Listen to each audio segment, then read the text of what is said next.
എല്ലാവർക്കും പുതിയൊരു വീഡിയോയിലേക്ക് സ്വാഗതം. ഞാനിവിടെ കാണിക്കാൻ പോകുന്ന ഉണക്കമീനും കായയും ഇട്ട് ഉള്ള ഒരു കറിയാണ്. നമുക്ക് ഇതെങ്ങനെയാണ് വെക്കുന്നതെന്ന് നമുക്ക് വീഡിയോയിലേക്ക് പോകാം.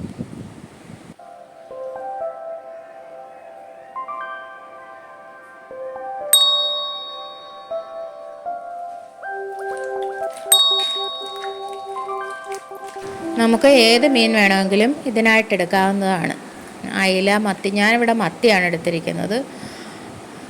അതിലേക്ക് നന്നായി വെട്ടി കഴുകി വെച്ചിരിക്കുന്നതിലേക്ക് നമുക്ക് നീളത്തിൽ അരിഞ്ഞത് ഇട്ട് കൊടുക്കാം. അതിനായിട്ട് നമ്മളൊരു 5 ടേബിൾ സ്പൂൺ തേങ്ങ എടുത്തിട്ടുണ്ട്. നമുക്ക് ഇതിലേക്ക് 2 ടീസ്പൂൺ മല്ലിപ്പൊടി ഇട്ട് കൊടുക്കാം. 2 ടേബിൾ സ്പൂൺ മുളക് പൊടി ഇട്ട് കൊടുക്കാം. നമുക്ക് 1/2 ടീസ്പൂൺ ഉപ്പ് ഇട്ട് കൊടുക്കാം. നമുക്ക് ഇതിലേക്ക് ഒരു 5 ചുവന്നുള്ളി കൂടി അരയ്ക്കണം. ഞാനത് കാണിക്കാൻ വിട്ടുപോയതാണ്. 5 ചുവന്നുള്ളി കൂടി നല്ലോണം പേസ്റ്റാക്കി അരച്ച് നമുക്ക് ഇതിലേക്ക് ചേർത്ത് കൊടുക്കാം.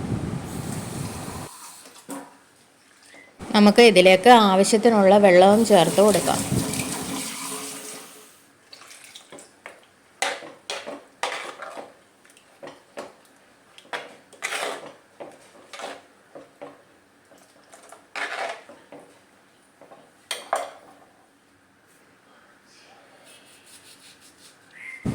അതിനുശേഷം ഞാനിവിടെ ഒരു 4 പച്ചമുളക് കീറി ഇട്ട് കൊടുക്കുന്നുണ്ട്. വലിയ പച്ചമുളകാണെങ്കിൽ 2 എണ്ണം മതിയാകും. ചെറുതാണെങ്കിൽ ഒരു 4 എണ്ണം ഇട്ട് കൊടുക്കാം. എരിവിനനുസരിച്ച് നമുക്ക് പച്ചമുളക് ഇട്ട് കൊടുക്കാം. അതിനുശേഷം നമുക്ക് മഞ്ഞൾപ്പൊടി ഇട്ട് കൊടുക്കാം. 1/2 ടീസ്പൂൺ മഞ്ഞൾപ്പൊടി ഞാൻ ഇട്ട് കൊടുത്തിട്ടുണ്ട്.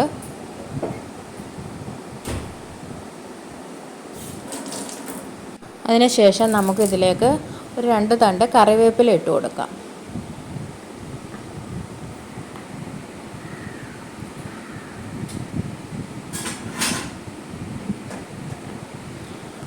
ഒരു 5 കഷ്ണം പുളി ഞാൻ ഇട്ട് കൊടുക്കുന്നുണ്ട്. മീൻ്റെയും കായുടെയും അനുസരിച്ച് നമുക്ക് പുളി ഇട്ട് കൊടുക്കാം.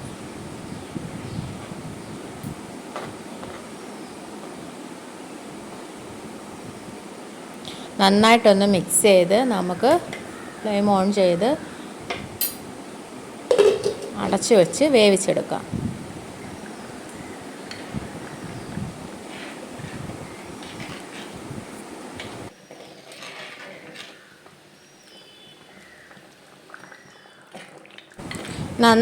കായ നന്നായിട്ട് വെന്ത് വരുമ്പോൾ നമുക്ക് ഫ്ലെയിം ഓഫ് ചെയ്യാം.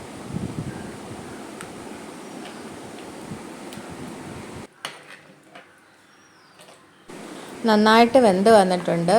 ഇനി നമുക്ക് ശകലം കറിവേപ്പില ഇട്ട് നമുക്ക് ഫ്ലെയിം ഓഫ് ചെയ്തിട്ട് അടച്ചു വെക്കാം. എല്ലാവരും ഇതൊന്ന് ട്രൈ ചെയ്ത് നോക്കണേ.